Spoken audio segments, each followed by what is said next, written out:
Welcome back to another episode of Capes and Tights. I am Justin. That is Adam. We're here to talk comic books, pop culture, everything under the sun, moon, whatever it is. It's cloudy out today, so it's under the clouds today. It is cloudy out. A little windy too. Yeah. So to get us started, every year, so I have always wanted, I have a deck at my house, right? You've been here, Adam. Yep. I've always wanted, since I was a kid, to have a Christmas tree on the deck like you see in movies. Like, you know, we celebrate Christmas. We love Christmas here at our house. We watch Christmas movies. We have like, I think 87 Christmas movies lined up to watch this year. I think we're about 37 of them into it. Honestly, this past weekend we had a 3-day weekend and we watched a ton. But I've always wanted a Christmas tree on the deck. I'm not paying $55 every year for a real Christmas tree. First of all, I don't know how do you water a real Christmas tree on a deck in Maine? Because the water's just gonna freeze. Yeah. So a couple of years ago, I bought a tree and we were put it on our deck. A fake Christmas tree doesn't stay still in the wind. I bet. And so I put it out there last night. I'm like, I'm going to put it out on the deck. And actually, I put it on a pallet on the deck because I was like, oh, I'll secure the bottom of it with something. There you go. To make it so it doesn't fall over. Well, I never went back out after feeding my son. I never went back out to actually do that. So I went out to the other room this morning, looked out the side window, and the tree's on its side. So I have to go fix it at some point. So it's windy. What my whole moral of that story was, it's windy here in Maine today, and it is raining and crappy and just oddly warm. Yes, it's like it's weird. Yeah, it was like I saw on the schedule or the forecast. It was like cold, warm, cold, and then it's like the only day we're gonna have this week that's this warm too, which was funny because I read a golf course in Maine was like, oh, we'll be open for that one day. I'm like, in the rain, people are gonna go golf. I know it's warm. I know people are pretty gung ho about golfing in Maine, but like I don't know if I'd be going golfing today. I'll tell you what. There are people down at the disc golf course. Yeah, today they do it all winter. Parker, one of my coworkers, Parker. Of course they do. He goes, I don't do that though. He's like, I'm not gonna do that. That's stupid. I'd have to cut it in the winter. Like there's some activities. I mean, I've been ice fishing, but I don't fish in the wintertime either. That's cold, man. Unless you have like this nice little cabin thing with like a heater and a refrigerator or cooler in there with some beverages and some food. I don't know if I'm going to go ice fishing anytime soon, but we're not here to talk ice fishing. Winter Maine winters, as much as we could talk about that for a while. We're here to talk Venom. We're going to talk the Venom original film from 2018 and the sequel that just released digitally, There Be Carnage, which came out obviously in 2021. Overall, I love Venom as a character. It's one of my favorite villains of all time. It also makes sense that I also love Carnage. So that's the overall the age-old question. Actually, is Venom an actual villain? Is the question becomes? Is he more like an anti-hero? If that makes sense. I would think so. So Carnage is really the villain in these movies in general, or in this universe, right? Whereas Venom is more the anti-hero, where the person who in the comic books is a bad person at some points and a good person. I mean, he eats people. So I mean, like, that's like, he eats people.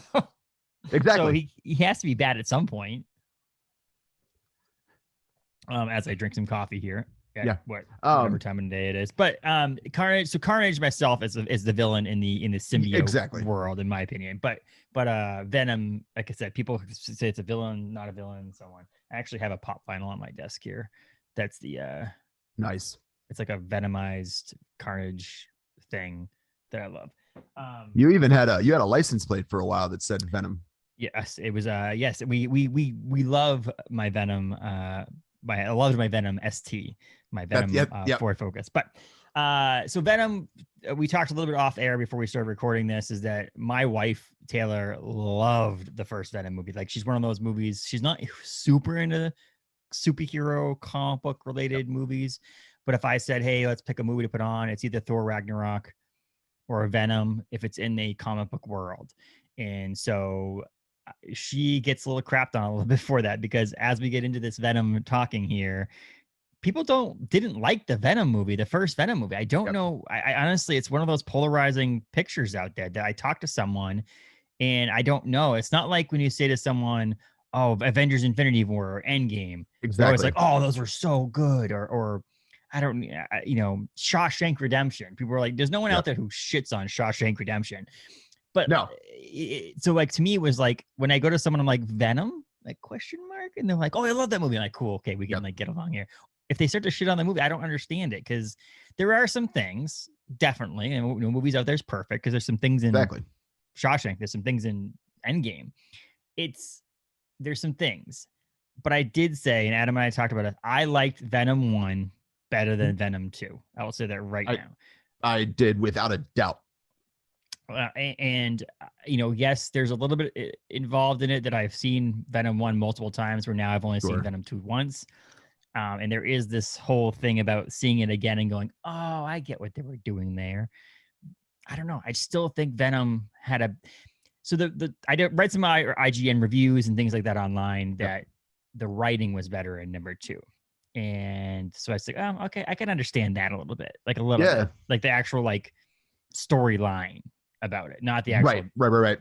Because I will say, okay, let's get into Venom 1. I'm overall talking now, but let's get into Venom 1. Venom 1 is released October 5th, 2018, $116 million budget, which is actually not that bad. For special effects are actually not as expensive as some people think they are. That's just kind of funny, but it's practical effects are the ones that are more expensive. But it made $856.1 million in the box office. That's fascinating. Crazy. It was directed by Ruben Fleischer, who also directed Zombieland, one of my favorite movies that are out there, or current movies that are out there. It got a 6.7 on IMDb, 30% critic, and 81% audience on Rotten Tomatoes. So it didn't score that well, critics. But that says something. We're not critics, we're fans. Like as much as we have a podcast and we do these reviews, we're part of the audience score. And in my opinion, 81% is right on point for me. I think so. It's not 100%, but it's 30% is way too low. It stars Tom Hardy as Venom, Michelle Williams as his ex-fiance, really, because I mean they were fiancé at the beginning of the movie, but she becomes an ex-fiance pretty quickly.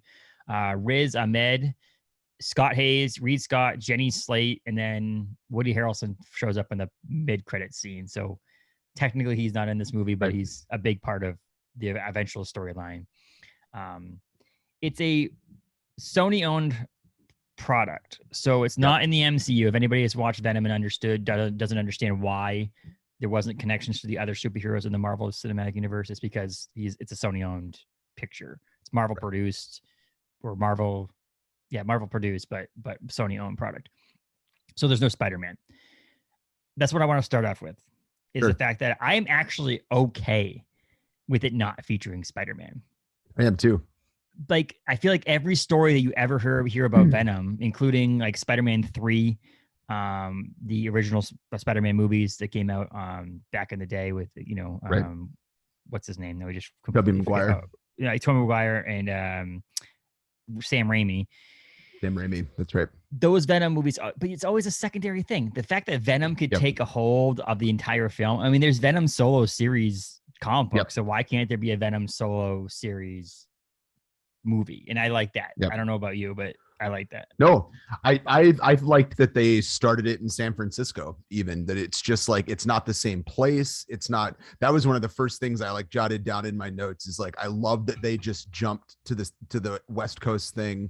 And not to say there won't be crossovers later, I don't know, but at the beginning, I thought that made it, I'm with you. It doesn't need Spider-Man at all. It's that whole, what we did with the Marvel Cinematic Universe and a bunch of other films that are out there right now, starting with the solo movies. And if Venom is going to be an anti-hero, not a villain, if he's going to be this anti-hero that eats people, steals from the rich, gives to the poor kind of thing, then it needs his own film. Like, to have him introduced in a Spider-Man movie might have just diluted who Venom is as a character. Tom Hardy was amazing. I love Tom Hardy acting, period. But like, I think he was great as Eddie Brock. I think he excelled at the acting with the CGI. I think that takes some talent. I loved the getting to know who Eddie Brock was montage at the beginning of the movie, where it was like, he's this, in-depth reporter, and it shows all these clips of him doing his job. Right. And that's how you get to know who Eddie Brock is, which is awesome. I think that was kind of a cool way to like get you up to speed on who Eddie Brock is. Yeah, and I'll say Tom Hardy, like for me at first when I first started watching the first one, I wasn't sure, but he big time grew on me. Mm-hmm. Even moving into later stuff, I enjoyed his character once I kind of accepted like what kind of Eddie Brock he was. Yes, he actually does. He does it really well. I mean, the talking back and forth in his head. I mean, that he does a great job with it. And he's like that like lively character as he is. So having that symbiote be a part of him and him do things that the symbiote is telling him what to do or doing things for him without his permission. I think Tom Hardy has the ability to do it, and that's probably why he was cast. He's a very visual actor. He is that's he's like a serious Jim Carrey. I hate to say Jim Carrey because it's a comedian. He's like an eccentric actor. Honestly, it's Jim Carrey. I don't know if any of you've ever seen Number 23, the Number 23 of Jim Carrey in it. It's a serious movie with him being who he is as Jim Carrey. I honestly think it'd be kind of fun. I mean, this is way out there, but Jim Carrey would have been a fun Venom as well if he could play a serious role because he has that emotional and like very emphatic, movements that Eddie Brock brought to this character, which was great. I guess it's casting wise, I think he was great.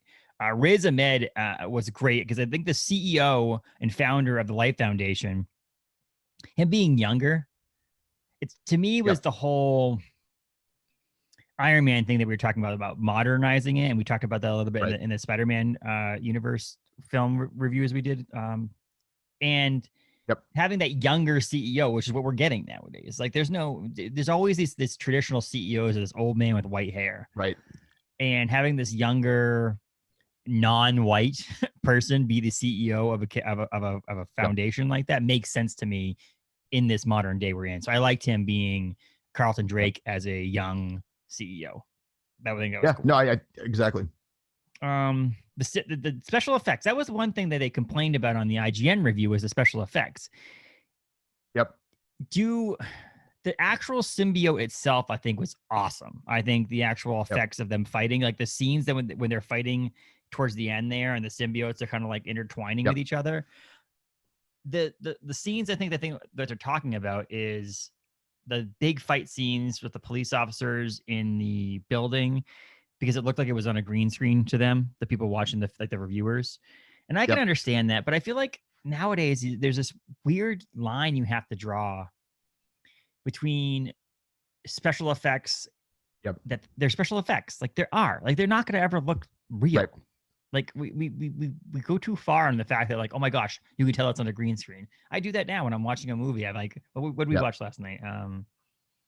Die Hard.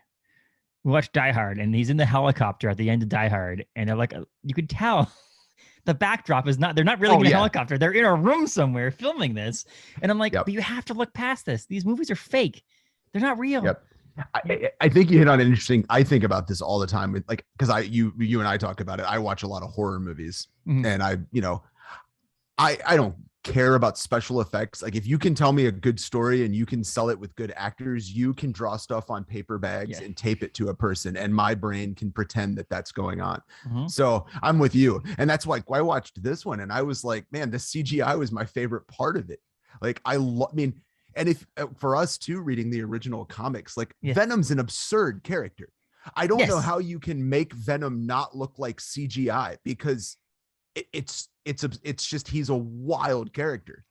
And so they do a great job, I think, interacting with the CGI too. So like that, the graphics themselves to me is a 2018 film is a 2018 graphics. I don't see a drop in graphics at all in this film. I think the weird thing I think about Venom when I first saw the movie was you're always seeing Venom drawn on a comic book in two-dimensional characters. There's not very much in a comic book nowadays. There's not very much reflection, not very much slime. Like it's the colors don't have that ability to do that.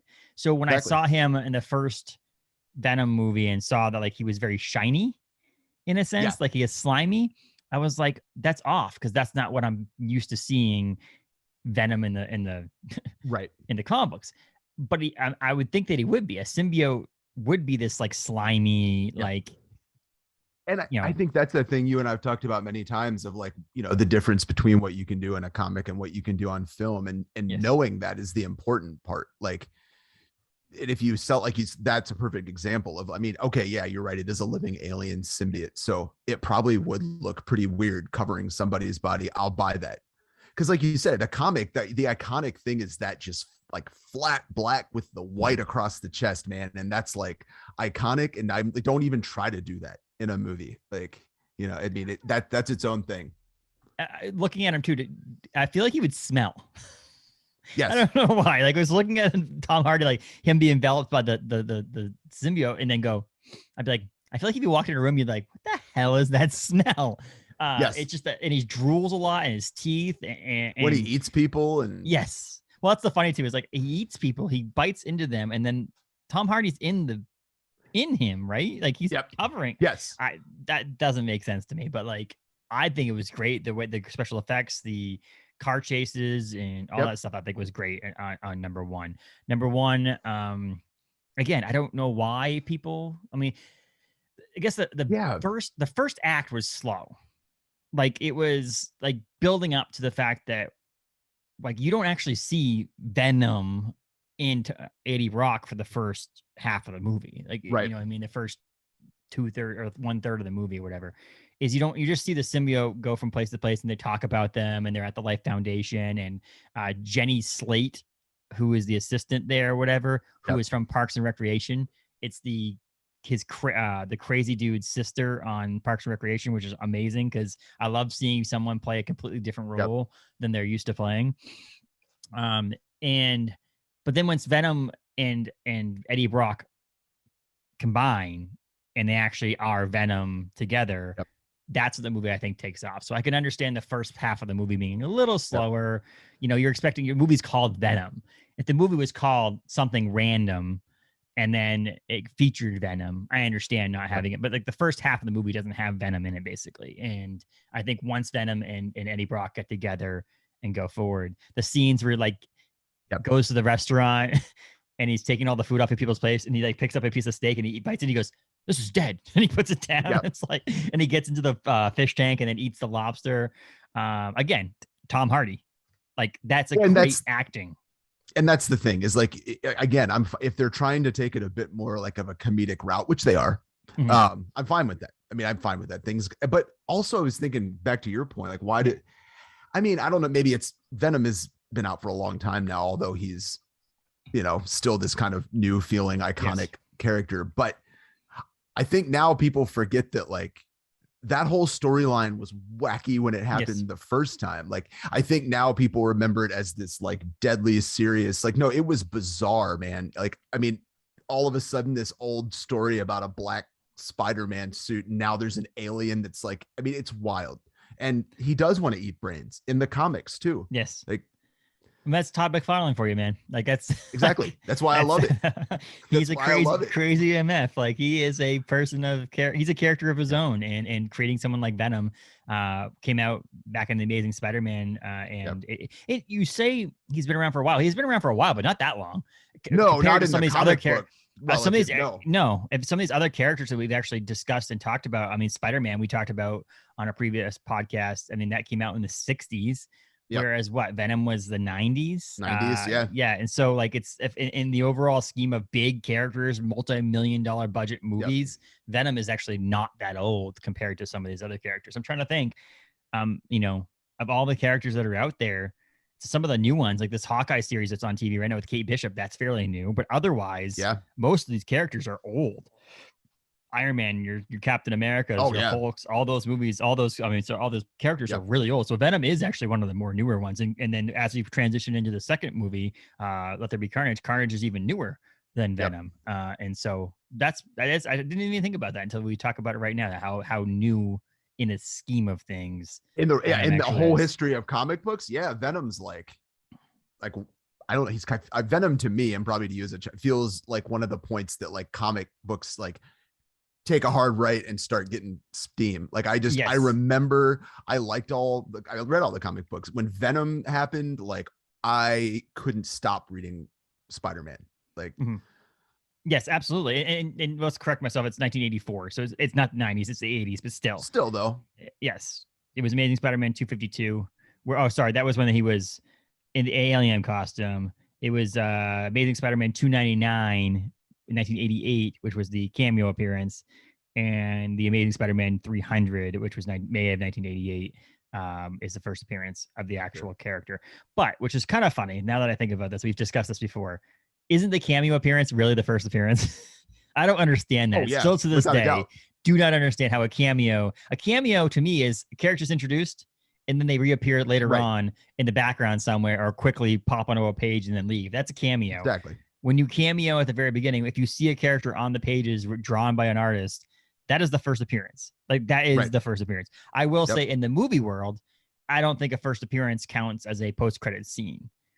So as we get to the end of this movie, Woody Harrelson jumps in there as, as Carnage, Cletus Cassidy. Technically that's the first appearance, but it's not in the movie. It's after the movie. It's not part of the actual main storyline. So to me, that's not the first appearance. The first appearance would be his movie. Comic book wise, never understood that. Like I have Amazing Spider-Man 299. I do own that comic book. I feel like that comic book is the first appearance of Venom, not 300. But I'm gonna fight that to the day I die as a comic book fan. I agree with you. Always makes me laugh about that. But yeah, otherwise the story I think is great. I think the characters are great. I think Michelle Williams, was great. Reed Scott was great. Reed Scott was her new boyfriend in the movie. Him trying to find a job after his that's current times in a sense. Also, it was like if you get fired for doing something that publicly, you wouldn't get a job again. It's the whole posting something idiotic on the internet, getting you fired from your job again. How are you going to find a job in the future because of the internet? And that's something that Eddie Brock deals with in this movie as well. His relationship with the store clerk, Mrs. Chen, I think that's awesome too. And then he goes back, and that's pretty funny. Yeah, and I'll rip your legs off and your arms off, and you'll just be rolling around like a turd. Like a turd. That's I think the comedy is funny, and that's what as we get to the end of this movie. And we get into the second film. The comedy in the first movie was relative, was like on par with the whole movie. There was comedy, there was seriousness, there was drama, there was action. In the second movie, I felt like they were trying too hard to be funny. And I feel like, I don't know if that's just me because other people didn't see it the way the first one was trying to be too funny. And I'm like, the second movie, I felt like it was joke after joke after joke after joke. And, I want to jump in that in a second. So at the end of Venom 1, just to finish up the Venom 1 is Woody Harrelson shows up as Cletus Cassidy in prison. And they go to talk and he says, "Let there be carnage." Awesome. I thought it was amazing. Gave me chills at the end of the movie. It was fun. I think Woody Harrelson, again, amazing.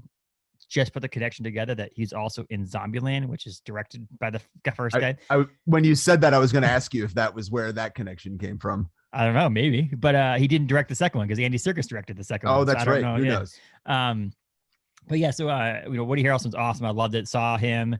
The red hair, the whole thing was fun. And they threw homage to the original Cletus Cassidy with his like curly hair. In Let There Be Carnage, the hair was not like that, which is fine with me. I think it's one of those, it was enough time had passed for him to change his haircut in the movie. But the comedy in the second one, like I said, was just, I don't know. I thought the very beginning, as like the first 15, 20 minutes of the movie, where they're at his apartment and he's doing all these things and they're going back and forth. And it just, to me, was too jokey. Like I have a note here that I believe is just, I can't stand that freaking breakfast scene. Yes. Like that's just one of my notes. I was like, this is too much. So my question then becomes, Andy Serkis directed the movie. Andy Serkis is known obviously throughout the world as Gollum, and he was in Planet of the Apes. He's an unbelievable motion capture actor. So he crouches down and is those characters in things.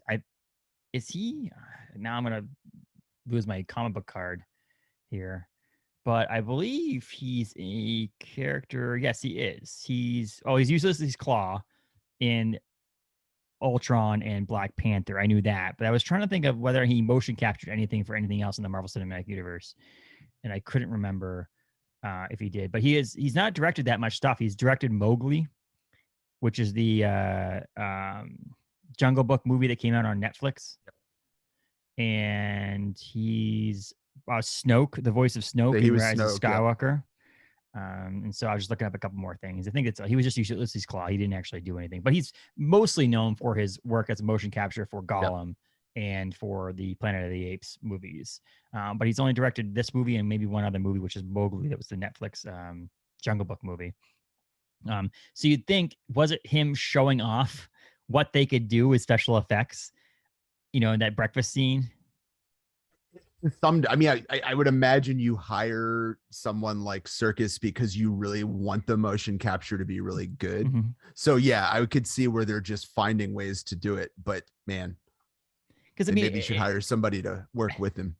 Well, I mean, that's like I said, I felt like it was just thrown in there, like it was showing, watch what we can do, and the story didn't really move any forward. It was more like they were annoyed with each other. Like they went from the end of the second movie or first movie where you're like, oh my God, they're so happy to be back together again. They're walking on the street and, they're best friends, to the beginning of the movie of the second one, which is like they hate each other and they're bad roommates together. And Tom Hardy's given up on like cleaning up his apartment because of how crappy Venom is to him and all this stuff. And it does portray some of the comic book relationship between Venom and Eddie Brock, where they do at points split up and don't, even in the current series, or sorry, not the current series, the last series that Donny Cates did, where they fought in that one and two, and at some points they didn't, like Eddie Brock went on and Venom went on, and they eventually come back together and all that. So was that just trying to show that like they can split up? I don't know. I just felt like weird. It felt like the graphics were amazing and showing the actual real carton of milk being moved around by the symbiote. Right. But it felt like it was unnecessary. Yeah, man. I don't even know like where to start on the second one. I don't even know, like the whole thing to me was, I was just like, what is happening? Why are we doing this now? And then when it was over, I was still like every moment along of that movie.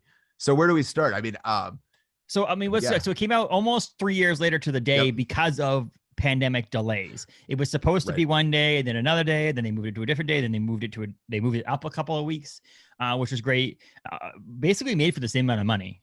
They're 160 million for the first movie, 110 million for the second movie. It made 483.2 million dollars in the box office, which honestly is considerably good based on the fact that we're in a pandemic. Like almost $500 million in the box office is, I mean, now there's no reason for them not to make a third movie. It got better reviews than the first movie did. It made money.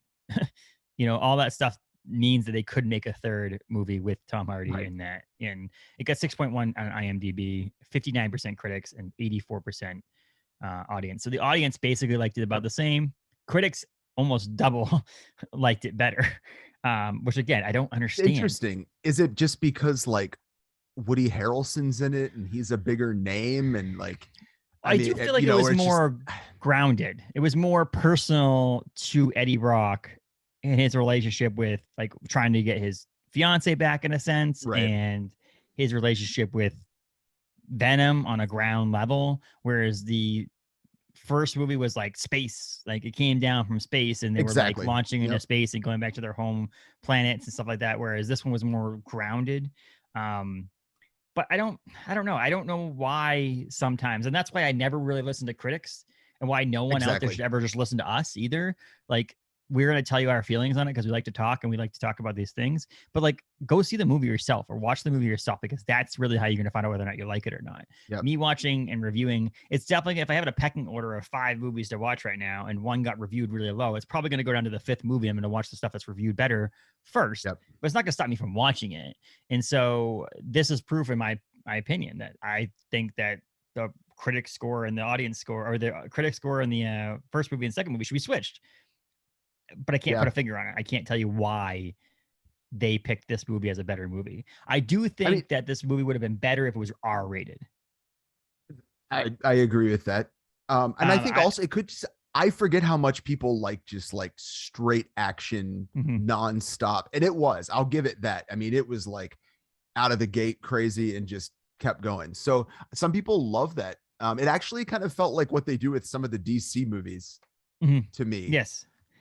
It was dark. I mean, DC knows how to do that. But I think that's the biggest thing to me, was that the Venom character 100% could be an R-rated film. The first movie, I think, did okay with making it not R-rated. PG-13 movie. I think what they accomplished in the first movie was well made for a PG-13 movie. I think the second movie was like Carnage is Carnage. Like Carnage, if it wasn't a Marvel comic book, Carnage would swear.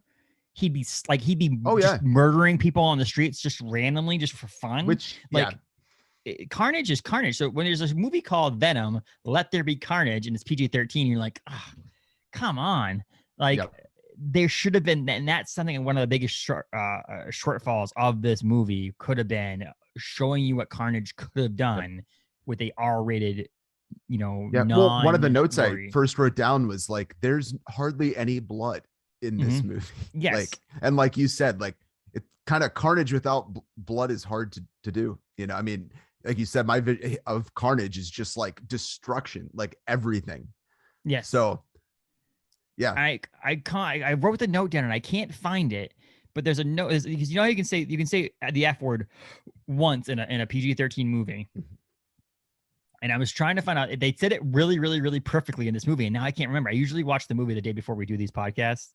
And I don't remember, but I could have sworn there was a time in the movie where he's just like, well, fuck. And he was like, I don't remember what it was. It's right at the end. Yes. It's in like the last 3 minutes of the movie, probably. Because it's in the cathedral, I think. Yes. I'm with you. And he goes, he goes, thank you for saving me or something. Didn't do it. And he's like, oh, I'm going to keep this guy. I'm going to teach him a lesson. And then he just goes, fuck it. And he eats his head. That's what it was. And I was like, this is amazing. Like, that's awesome. Because they always talk about that. We watched the show History of Swear Words. And in that show, that one of the episodes was about the F word. And they talked about how that PG-13 movies you can say it once. And it depends on, it also depends. You can't say ing because that's sex. Yep. Exactly. So you can't say that in it, but you can say it once, and there's certain things you can't put the word mother in front of it, and there's all these different rules on it. But like, that was one of the ways you could do it. And they, in fact, like, a lot of times they'll plan it and they'll purposely do it. We'll do it once, and this makes sense, and that was perfect. I think it was like, when I was watching that, I was like, that's my favorite part of this movie, because they used it perfectly. And it was just like, oh, I'm gonna keep this guy alive and teach him a lesson, and he just goes like, F it, and he bites his head off. The Hulk-esque. Go ahead. Okay, I was saying one question I was going to ask you. Were the Venom voices different between each movie? Was it the same person? It's Tom Hardy in both of them. Okay, it just felt different to me a little bit in the second movie, and all of a sudden I was wondering if maybe they'd used a different voice. They could have also like used a different sound, like a different tweaking of the voice and stuff like that. Exactly. Talking about Tom Hardy and Venom, and they're talking the whole. I called it Hulk-esque, is what I wrote on my notes. Communication between him, like what Bruce Banner and the Hulk have for conversations, the same as Venom and Tom Hardy, or Eddie Brock, I should say, have that conversations. And when they're in the ending battle and they're walking up and they see Carnage at the altar, and he comes up and he like gets all big and like has all the things come out of him, and he's like, oh, and he like kind of retreats back away, and it's just Tom Hardy standing there, and he's like, oh, it's a red one. That's a red one. I'm not going to fight that one. I'm like, that's just like when the Hulk was like, come on out. And he goes, no. It was like, I'm not going to fight that. Are you kidding me right now? Yep. It's a red symbiote, and it shows the villain-esque aspect of Carnage, that dirty, grungy, mean, filthy villain. And that's what Carnage is. And, seeing Venom not want to fight him showed the power that Carnage had. And you saw it in the fight. The fight was awesome. The battle scene was really good. It was very well organized, and see them use the symbiotes in different ways and showing how they could fight each other. Better, I think, than the first movie did with that fight. But as an overall, like I said, I still think that overall Venom was better, but like, it was a good fight for sure.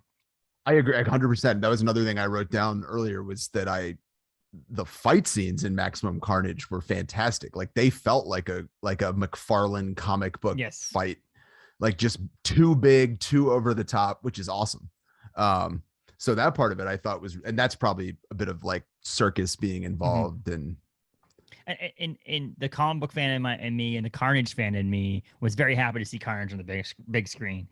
Oh yeah. I also love the idea of seeing Ravencroft on the big screen, that the mentally, the mental hospital there. Shriek was fun, and I like her as an actress. Naomi Harris, she was in Pirates of the Caribbean, and she's been in some other things too, but she was really, really, really good as Shriek. What I didn't like, and again, a big downfall of this movie, is I know Shriek from the comic books, but the average person like my wife would not know who the hell is Shriek, and there's no there's no backstory at all, really. No, there's a backstory of her being in the mental hospital, but there's no backstory of how she got her powers, who she is as a person, any of that. And that really like it left me wanting more from Shriek. That was one of the things I noted, was that I just generally, like it didn't need to be there how it was done. It just made it more confusing. And I didn't like the way the character was depicted either. That was just a personal taste. But like, so yeah, I found that whole thing like super distracting for me throughout the whole movie. As a fan of comic books, I was also kind of expecting her to be a symbiote at some point. Like, right.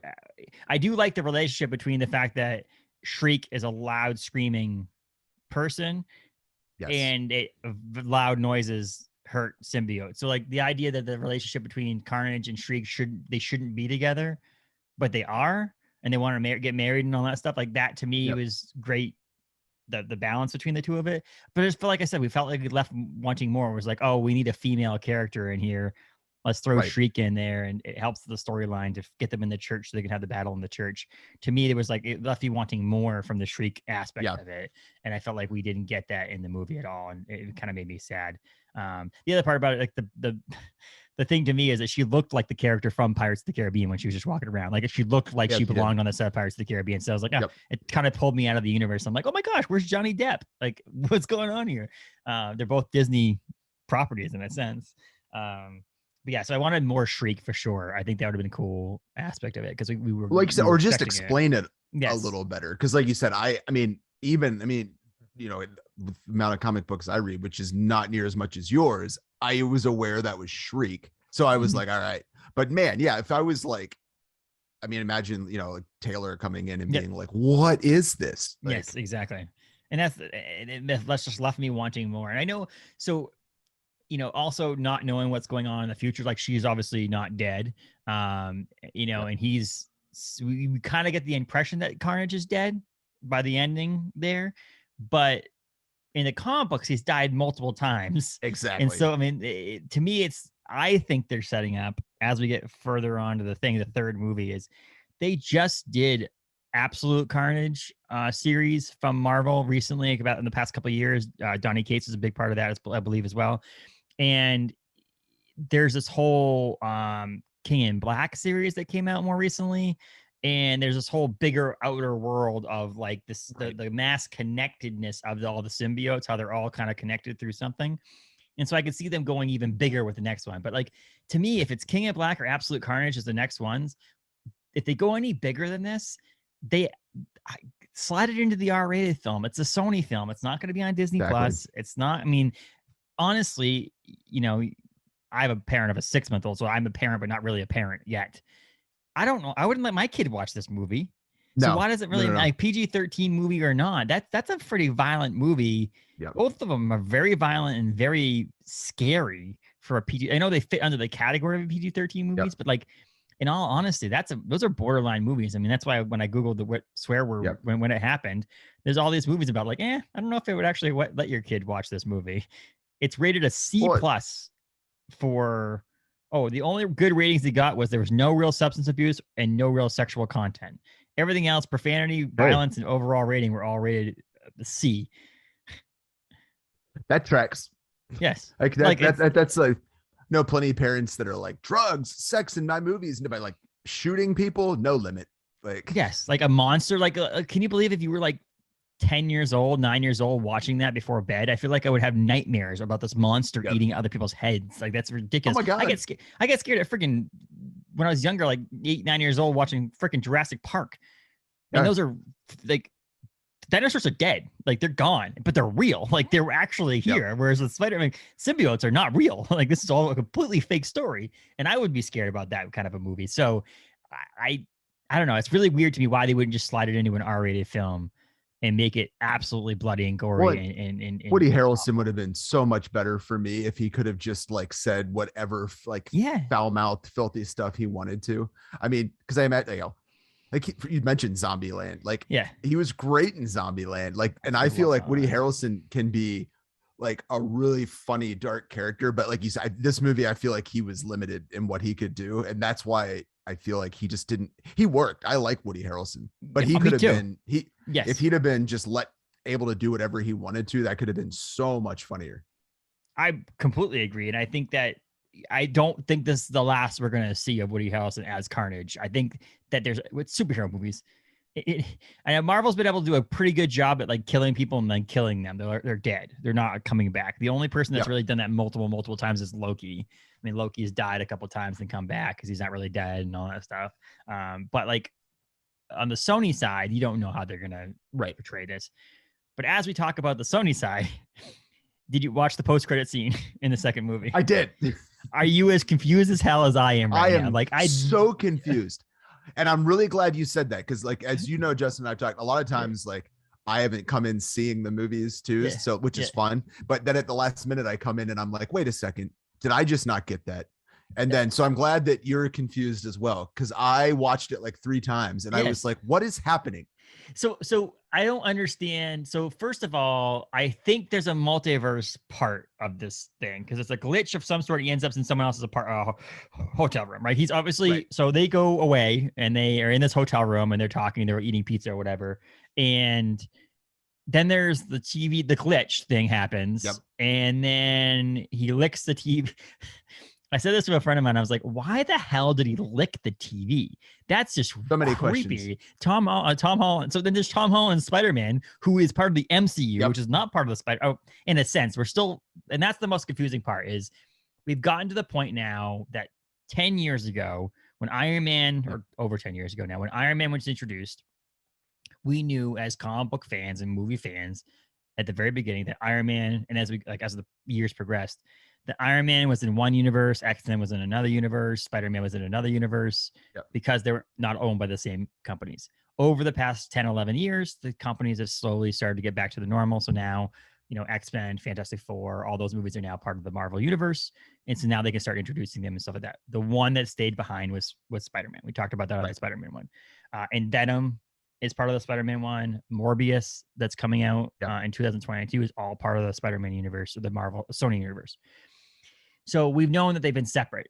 The Tom Holland thing, to me, what the original agreement was, okay, you can use Spider-Man in the MCU.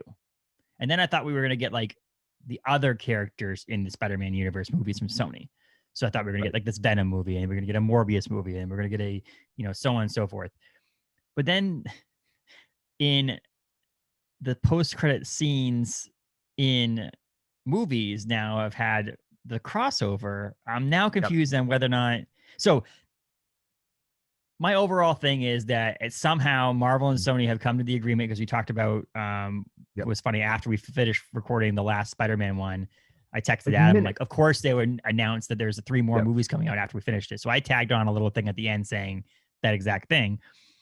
3 more movies coming out. So now is it to the point where the multiverse is opening up? Is the multiverse are we going to get 3 more movies of Spider-Man, Tom Holland Spider-Man, in both the Venom universes and the Marvel MCU universe? Are we going to have this like crossover between all of it? And then eventually some of these little universes are going to close up, and, Sony's going to go back over this way and their rights are going to get pulled back. Right. And Sony's going to do their own thing, and so on and so forth. That's what I got out of this post-credit scene. I'm still confused as hell, like what's going on. And I feel like, I hope over the next year or two, we're actually going to find, I don't want to like this drag on forever. Like, remember the post-credit scene in Let There Be Carnage? We licked the TV, especially with what, there. I mean, with what we have going on with like the multiverse of madness and all of this stuff now, is like, it's already confusing, and we're trying to keep it together. And like, where does this thing fit in? Like, and so are we going to see Tom Hardy's Venom and Tom Holland's Spider-Man on the same screen at some time? That's my question. I think the answer is now yes. Like, after seeing that post-credit scene, you have to think that there's a possibility even that Venom shows up on December 17th for the next Spider-Man movie. Like, it's possibility just get a quick, Tom Hardy's in this movie we don't know about. Or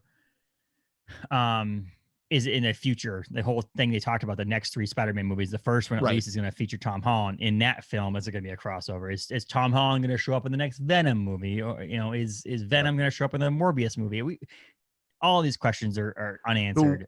One thing I could see, and then you start looking at the first 2 movies, is, Eddie Brock's character is getting softened a little bit. Like Venom's kind of funny now, maybe not as bad of a guy, which happened in the comics, but I could see that being a good preparation for a crossover with Tom Holland, because the audience watching Tom Holland's not going to, they can't add anything to make it like more restrictive for age, because Spider-Man.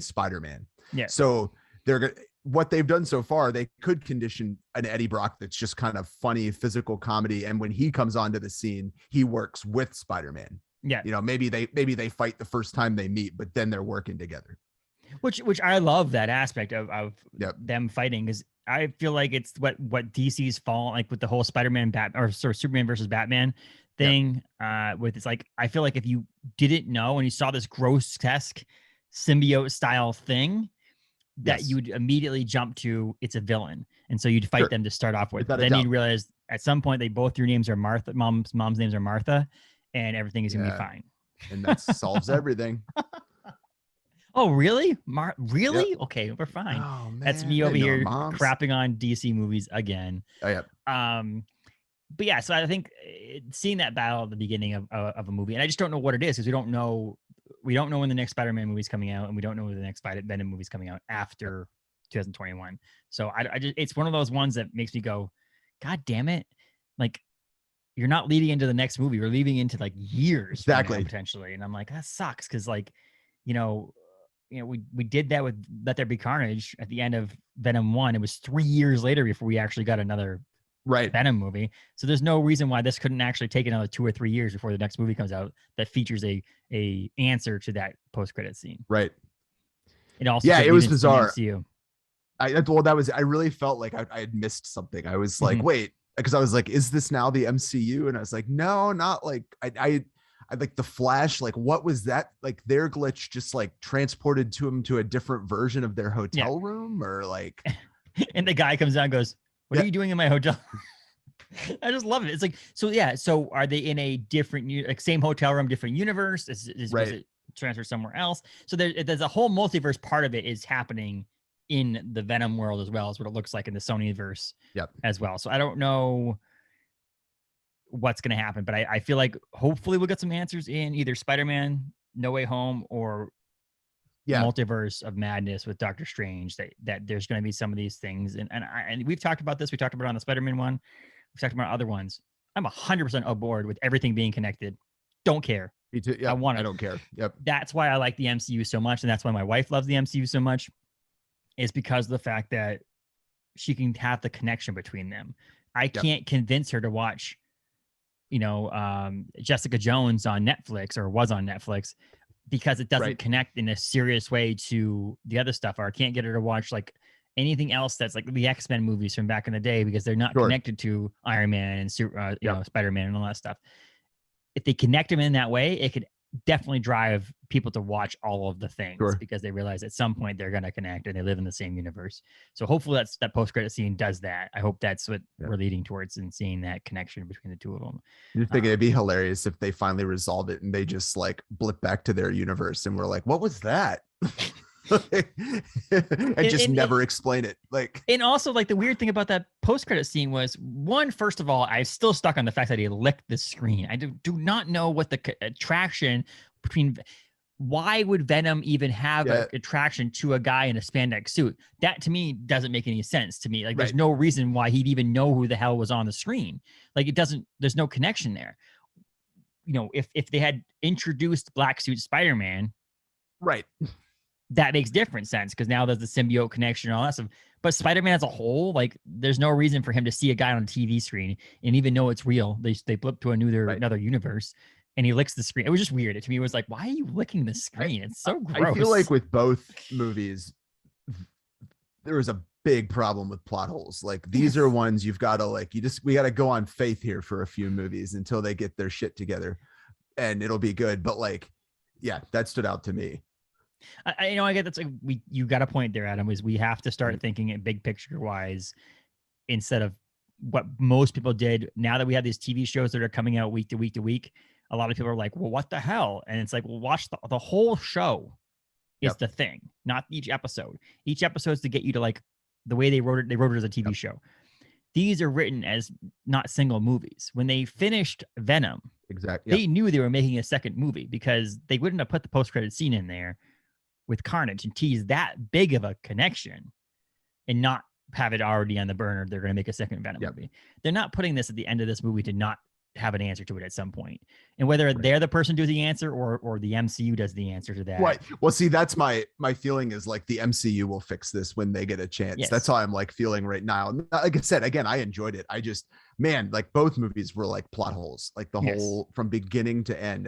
And that bothered me a little bit. And recently we talked about how Marvel, they have them, but man, they've thought through every single weird little, I mean, there was some stuff in Venom that I was like, you know, well, first of all, like, I don't even understand the invasion plan. Like, yes, you came on an asteroid. Now you're going to go back home and get some more people. And like, you don't have a ship. And like one guy is way stronger, but one guy, like that whole thing. I also didn't understand why he didn't just send those photos to his editor. Yes. From his phone, why he left the phone on the desk with a Post-it note. Yeah. It's again, it's movies. And again, there has to be certain reasons why things are like that because the movie wouldn't exist without it. Exactly. And so there is this, you know, why did he get close to the cage and allow Woody Harrelson to bite us? Because there wouldn't be a movie without it. So exactly. And why did that make us? Yeah. But I think that as an overall scheme of things, you watch number one. I like one. Yes. I like a good amount. Right? I said it to you in a text message. I like it a good amount. I hate to say the word I like it a lot because I mean there's just now there's like 400 superhero movies for us to watch. So in the scheme of 400 movies, yeah, it's not my favorite. But out of these two movies, Venom 1 is a good movie. And again, I'll watch it probably considerably amount more than anything else because my wife likes to watch it as well. Sure. And I'm a big person of watch the first one. Oh, there's a second one. Let's watch the second one. I watched Ghostbusters. I watched Ghostbusters 2. No matter how crappy Ghostbusters 2 is compared to number one. If I watch, you know, whatever movie it is, I always watch the sequel. I mean, we just watched the 3 Santa Claus movies with Tim Allen. The first one is the only one that's good out of all 3 of those, but we watched all 3 of them. I will not watch Home Alone 3, just to let you know. Home Alone 1 is amazing. Home Alone 2 is actually considerably good. I forgot how I good love Home Alone 2. I love Home Alone 2. When they changed it to a different kid, that was done with it. Completely done with it. We did watch Home Sweet Home Alone, which was pretty good, and there is a throwback to the original film in it. So I don't want to ruin it for anybody, but watch that one. It's pretty funny. It's on Disney Plus. But yeah, so I'm a big person. So if I watch number 1 because I liked it, I'm gonna watch number 2. Yeah. Because it's there. Well, I think to your point, you know, we just recently, like for instance, looked at the Iron Man movies and back from early MCU, and I was like, the first Iron Man is not one of my favorite Marvel movies, and some of the early Thor, Captain Americas are not my favorite, but they're the ones I'll still go back and watch. So I think that's very much how I feel with Venom right now. Is like it'll get better. I know it'll get better. Like, and so we'll just wait 4 years and then we'll be like, oh my God, Venom is the greatest character ever made on screen. And I don't mind if it's the thing I also say is that I'm a big comic book fan, as most everybody knows, and I read Marvel comics, is I don't mind like in the recent the Donny Cates Venom run recently, the one that just ended is now have a new one, is they find out that Eddie Brock has a kid who also has symbiote connections and powers and all that stuff. So I actually would love the fact that if the third movie doesn't even exist with Venom in it, Venom somehow dies in another one of the movies, and it's Eddie Brock's kid, Dylan Brock, is now Venom, and so on and so forth. I don't have a problem with that kind of stuff. Let's continue the story. Let's move along with it. But again, we definitely have proof that when Marvel is in charge of a movie, it is definitely better than when Sony's in charge of a movie. The Spider-Man movies are Marvel. They're in charge of them. Sony owns them, but Marvel's the one really doing a lot of integral things that are in those movies.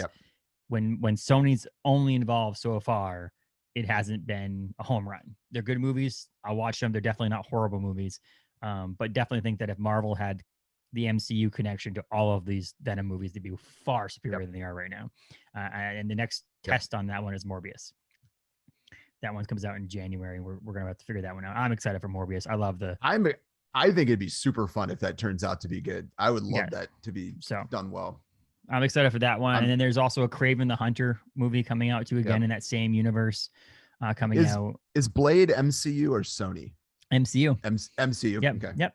So Blade, and we're gonna see that one too. So, and I'm a big Marvel fan, and Adam and I worked closer together on this, but I do a lot of the scheduling for us, and so a lot of the movies have been Marvel. We will get in touch with doing some. I really want to do the Dark Knight series, the Batman Begins, Dark Knight Rises, That would be or Dark Knight Rises. I think those movies, the Nolan series of movies, is great. I do think it'd be fun for us to look back on the old school Batman movies, not old school, I should say, but like the Keaton and those kind of Batman '89 movies and stuff like that.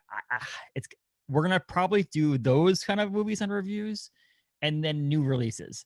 Because I feel like there's a gap in the middle there that I really don't want to talk about Batman versus Superman. Or Superman versus Batman. I don't want to talk Aquaman or anything like that. I think that we'll talk Aquaman maybe when we do the Aquaman 2 the sequel review. But I just feel like at this point, a lot of those movies are just not movies that I really want to talk about. But I do want to talk about the Nolan Batman movies. Yep. And so and you're on. right. So, the two Keaton ones would be fun too, because it is at least like a really early example of them trying to build a bigger comic world. Yes. It kind of falls flat after the second one, but that'd be fun to look at how they tried to create a cinematic universe around Batman. Yes. And I actually want to have a fun time, and we can figure this out. Adam and I can figure this out. But I look back. So back in the 90s, they made a Nick Fury movie, right? Where I keep on forgetting his name from Baywatch. Hasselhoff. David Hasselhoff. They made a 90s Captain America movie where Captain America was a lawyer. Okay. I saw that one. Oh. And if we can find the old freaking horrible Fantastic Four movie, I thought it'd be fun to do a couple of reviews episodes. Oh, yeah. They were almost like Mystery Science 3000. We did like a riffing on the movies. And Adam and I are going to get back into a studio at some point together. I think that would be kind of a funny thing to do, is like you guys at home press play on the movie and Adam and I just riff the entire movie as we're watching the movie because of how bad those movies actually are. And that will be my ability to crap on Marvel. We can watch that wacky Punisher. There was another wacky Punisher, but there was a wacky Punisher before the last wacky Punisher with Dolph Lundgren. Lundgren, yes. Dolph Lundgren was Punisher. So there's that movie too. So there's a couple of movies out there that are just questionable decisions. Man. And honestly, I'll throw the Ghost Rider films in there with Nick Fury or Nicolas Cage. Absolutely. There's a lot of questionable decisions that Marvel made back in the day. They've definitely redeemed themselves. Something that I feel like DC's misstepped on. I'm not going to sit here and finish this episode shitting on DC, but I felt like the Nolan Batman series was amazing, and then they have fumbled since then. And we'll talk the new Batman movie too when that comes out. Marvel should really go back and pull every actor and character from all of those terrible movies and do one Disney Plus spinoff series that's all like weird versions of their multiverse. Like, what about a real life what if series? What if that Hasselhoff actually was the Nick Fury in the Marvel movies now? Like it's just like pull Nick Fury, Samuel L. Jackson out of the movies and put Hasselhoff in there instead. Or oh my God, that would be. Can you imagine in the multiverse of madness if like Hasselhoff showed up, or Dolph Lundgren showed up as the Punisher? Like how funny that would be to be like, no, even this was real. Even Captain America as a lawyer was real. There's a multiverse back there somewhere where he was, I think I honestly would. It's lip service to us as fans, but I think that's who was paying to go see the movies the most of the part. Most of the billions of dollars they've made off these movies are off of people who are fans like us. So if you have to throw something like that in there to make me smile and laugh, do it. If it's for 30 seconds, I don't care. Most of these people like Hasselhoff would probably do it as for fun. Or like do something like do it like The Office, where somebody's like filming a documentary and visiting these different multiverses and just being candid and like, so you're Captain America. And look at your spandex suit and you're fighting lawyer by day, lawyer by day, fighting crime by night. Oh God, it'd be so funny. I honestly think that'd be hilarious. And I think there's also some characters that have ended up being multiple people. The Chris Evans being Captain America, Captain America and being Johnny Storm. Those are funny things to connect the two. But we've done 2 Spider-Man universe reviews now. With a couple weeks ago, we did the Spider-Man movies, the MCU Sony movies, and then this. And so that multiverse thing it's present. It's going to be present going into 2022 when we talk about things.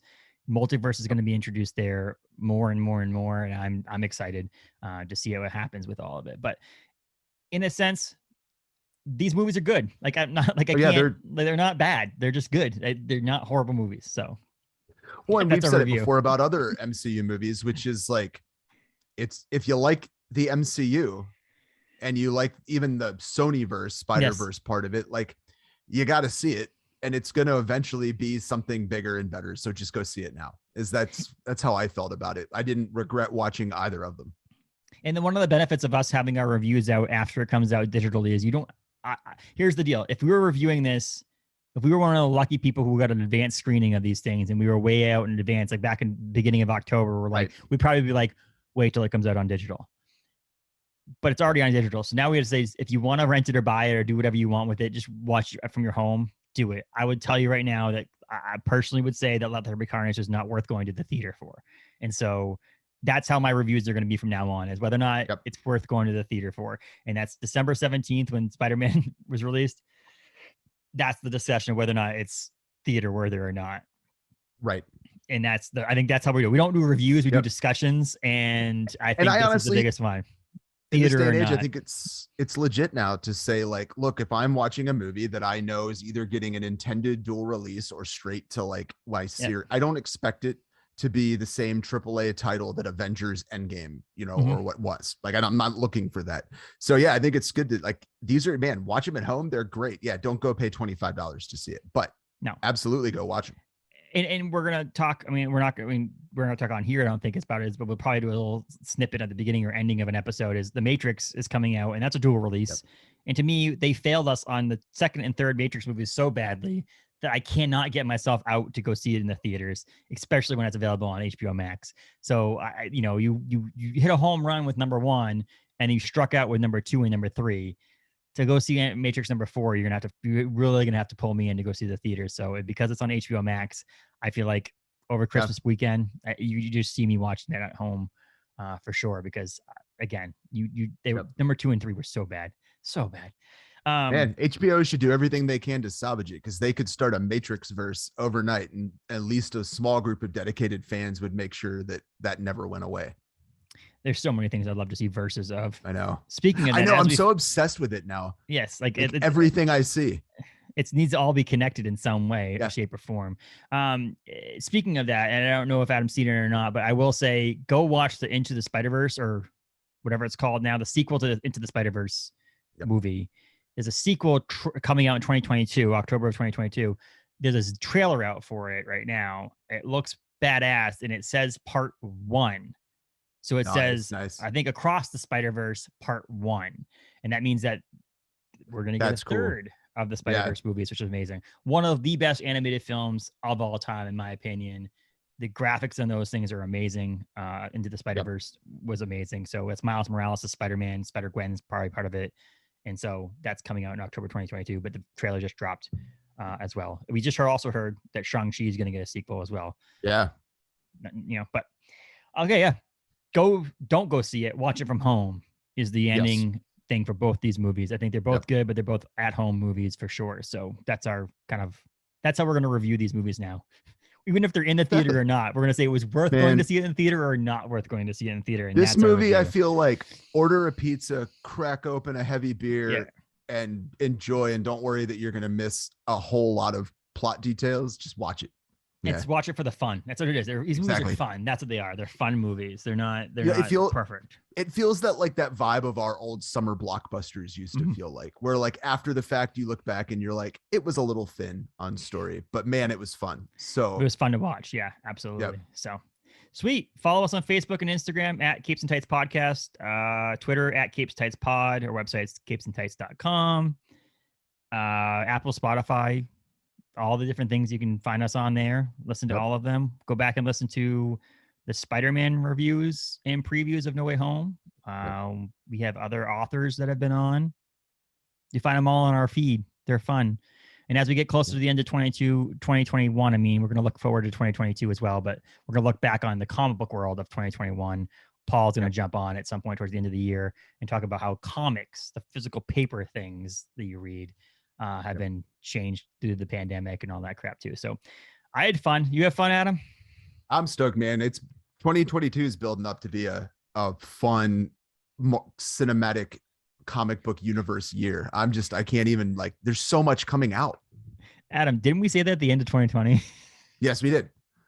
This pandemic seems like it. And we were right?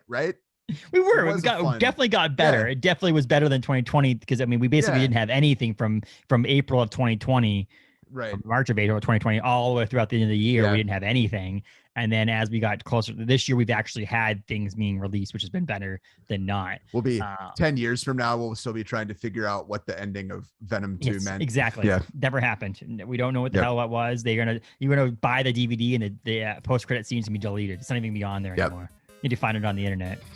But sweet, man. Always fun. Yes. See ya. See ya.